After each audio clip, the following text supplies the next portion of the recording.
people describe my work as trippy, which I guess is kind of what I was going for, because I wanted it to be confusing work, you know what I mean? I see a lot of work that's like digitally illustrated and it can be, you know, generic because so many people do it now. I want it to be it stand out a little bit, you know, add a little touch like that nobody else was doing. So I'm doing paint work in the backgrounds mostly. Sometimes I do paint work in the foreground, but yeah, it just gives it a little, you know, something that only I do and that people recognize as my style.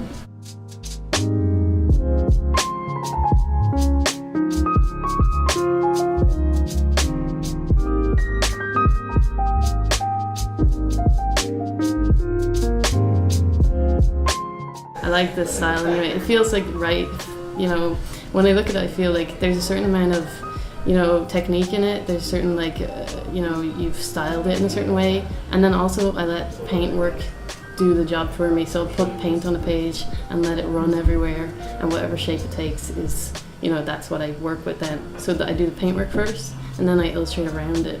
So basically paint, the natural like flow of the paint on the page, it, you know, dictates what you're going to do. Mm-hmm. So I'll do the whole background first and I'm like, wow, that paint looks like a lake and, you know, trees or whatever, and then I'll work from there and I'll put in little plants and little people, and yeah, so that's kind of how it goes. Lovely. So it's kind of like bringing the order on top of the chaos towards the end when you refine your lines down to very specific chunks of illustrated art, right? Yeah, exactly that.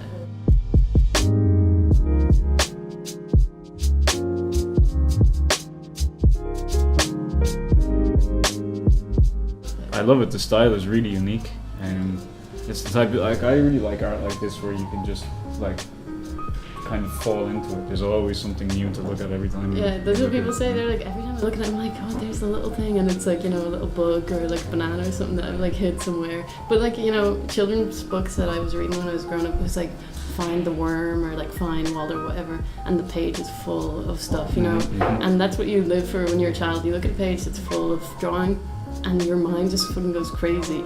You're like looking at it, and I want to do that like now. You know, it takes a long time. People churn out like many pictures every day. I heard that like, what's his name? Vincent van Gogh, he did like 15 or 17 paintings in his whole life. And people nowadays are trying to do 2 or 3 pictures a day, and it's just not, you know what I mean? You do your best shit, you take as long as you need, you do what you want to do, you don't churn it out.